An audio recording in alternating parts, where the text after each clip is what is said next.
तर आज मी आले आहे श्री प्रभू वैजनाथ ज्योतिर्लिंग देवस्थान परळी वैजनाथ येथे. नमस्कार, माझं नाव आरती आणि स्वागत आहे तुमचं माझ्या यूट्यूब चॅनलमध्ये. शेवटपर्यंत व्हिडिओ पहा. आवडला असेल तर लाईक, शेअर आणि सबस्क्राईब नक्की करा.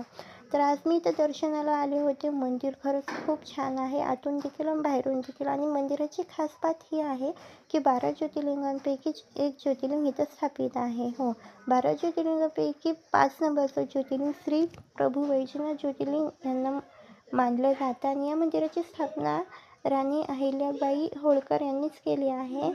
आणि देवाचं रूपांतर इथं पिंडीच्या रूपांमध्ये आहे. आणि खरं सांगते, खूप गर्दा आहे. आणि खास करून गर्दा शिवरात्रीच्या महिन्यात आणि श्रावण महिन्यामध्ये असते. शिवरात्रीच्या महिन्यामध्ये इथं अफाट अशी मोठी जत्रा वगैरे भरती आहे. आणि फक्त गावातलेच नाही तर इतर गावातले, इतर राज्यातले देखील भाविक भक्त इथं दर्शनाला येतात. आणि खूप गर्दा वगैरे असतो इथं. आणि सर्व काही सोयी व्यवस्था देखील आहे. तुम्ही या मंदिरामध्ये आलात का नाहीत मला कॉमेंट करून नक्की सांगा. आणि हा व्हिडिओ तुम्ही कुठून बघतात ते देखील सांगा. जर व्हिडिओ आवडला असेल तर लाईक, शेअर, सबस्क्राईब नक्की करा. अशाच व्हिडिओसाठी मला नक्की फॉलो करा. भेटूच नेक्स्ट व्हिडिओमध्ये. Bye bye.